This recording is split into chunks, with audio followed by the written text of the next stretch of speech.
Good morning, welcome back to Breakfast Television. Thanks for starting your day, 6:20 in the a.m. So we're talking all about spring cleaning this week, about kind of physical things like what you clean in your house, how you clean your computer, but what about yourself? What if you just want a new look for spring? Not a bad idea. Quite often a good time to try things out, so we head down to the experts and find out about one big trend this season. Spring is in the air. Well, kinda, and that might have you thinking about your hair. A big trend that's been popping up this season is the blunt, heavy bang. But what do you need to know before you commit to that snip? Let's head inside Jerry's Hair Salon and Day Spa and find out.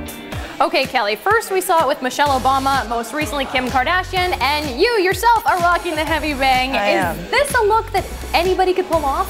It is. It just depends on what length you go with your bangs. So, you know, if you've got a rounder face, you might want to stay away from those really blunt, short bangs, but definitely anyone can wear bangs. It's a nice option if you have long hair to change it up a little bit and make your haircut a little more edgy. Well, we have our model Grace here with fresh cut bangs. Now, these would be a little bit shorter than yours. Yeah, they are.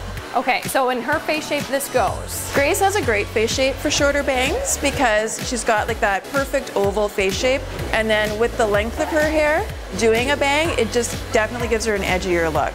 Now, I feel like a bang this short and blunt, though, is not that versatile. It's something you have to commit to. It is. It's a pretty big commitment. So something more along the lines of mine is a little easier to sweep off to the side.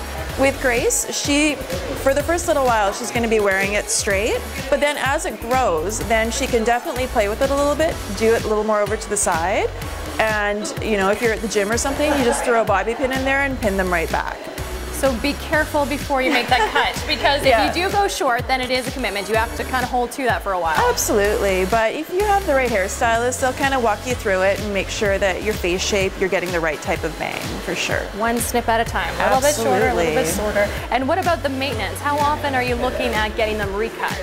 Well, your hair grows about ½ inch a month, so usually every 6 weeks. You know, if you're starting really short, then you're gonna have to come in, maybe not as often as with my length, because after 6 weeks I can't see. Right. But we do with our customers, you know, they'll come in and we'll do bang trims in between their haircuts just to keep everything sharp and crisp looking. I think the biggest thing to keep in mind is that when you do cut bangs, you can't necessarily tie them back really quick and easy. No, so that's something you have to keep in mind before you make that snip. But it seems like when you do have the bangs every day, you kind of have to style your hair somewhat. You can't just throw it up in the ponytail. You do have to do a little bit more, but on the other hand, it dresses up a ponytail nicely. That's one thing I like about it, is if you have bangs, you can sweep your hair back and it still looks really sharp. So, but you do have to do a little something with them every day. That's true. So your biggest piece of advice before people cut their bangs? Talk to your stylist and make sure you're getting the right length for your face shape. Because Kim Kardashian, it took her all of, what, 2 days to say she's over the bangs? Absolutely. She no longer likes them? Yep. You do not want that to be you, because that's going to be tricky to hide them, especially if you go as short as Grace here. So coming up tomorrow, we're going to be back at Jerry's Hair Salon and Day Spa talking about nails. They could be the perfect accessory to any spring outfit. We're talking color, shape, and what you should be going with. Traditional polish versus shellac. That's coming up.